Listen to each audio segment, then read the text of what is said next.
game to the next?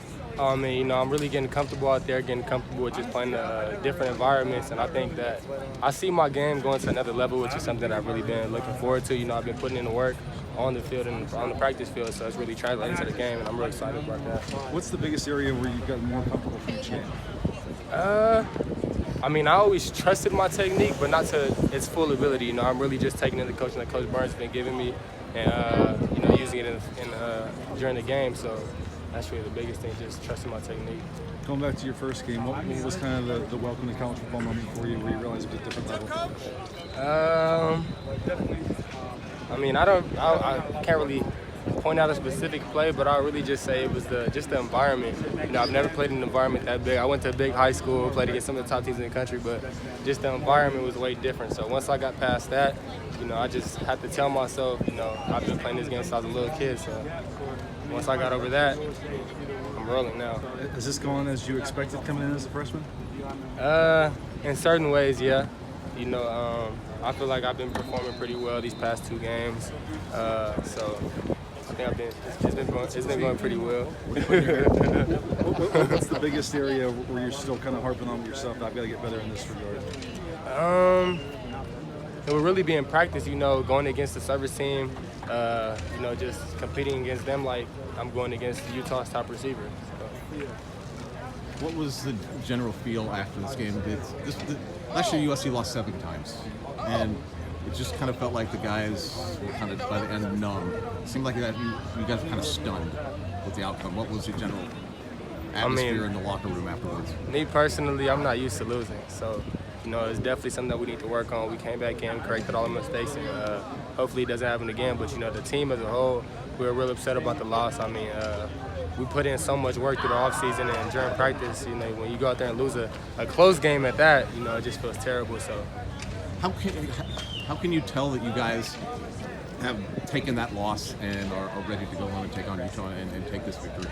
You know, we came back in on Sunday and really got to work. So, I mean, you know, everybody just looked focused in. There wasn't too much goofing around. You know, everybody just seems locked in. So.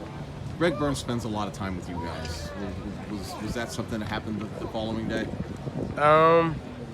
Yeah, he definitely did. I think we just didn't go out there and execute. That's really what it came down to. You know, there was a lot of missed assignments that we had. You know, people not staying in their gaps, stuff like that. Just little mistakes. So you know, we correct that in the film room, and. There were some cases too. I mean, it's hard for you guys to cover guys for 5-6 seconds. Also, didn't you find yourself doing that at times? I mean, that quarterback was. I mean, hats off to that guy. He's pretty athletic. I know BYU is a really good team. They're like a deceptively good team. You know, a lot of people may not have seen it, but you know, they're a really well coached team. They're real disciplined, and you know, hats off to them. You know, they did. All right, enough BYU. This is another team that's very well coached, and their DBs are better than BYU's. I'm assuming. What do you guys? What are the challenges you guys have ahead for you on Friday? I'd say our biggest challenge is going to be, you know, we're playing against a similar style quarterback. You know, he's a rhythm guy. You know, if the play's not there in 3 seconds, he's going to scramble around, try to make something happen. So yeah. I think the biggest thing for us is going to be staying contained. You know, just that'll really be the biggest thing. Thanks, Chris. Utah has yet to give up a sack. What can you guys do as DBs or focus on this week of practice to help you guys up front get pressure? I mean, you know, just controlling the line of scrimmage. I mean, you know, we talk about that with the D line and offensive line all the time, but it really comes down to the DBs as far as that as well. You know, not really giving our receivers a free release. You know, when we're in cover 2, making sure we get a good reroute, all that good stuff. You know, the longer we cover, the faster our D linemen to get to the quarterback. So. How many reps did you get in this last game? This last game, I believe I got like 38. And what was it the game before? The game before, it was like 20-something. Okay, so I mean, so has it increased every game? Yeah, definitely. It's definitely increased every game, but you know, I want more, so I'm gonna keep working. Is there talk about, are you anticipating more this week? I mean, you know, I'm just controlling the controllables at this point, you know, putting in the work in the classroom and the film room,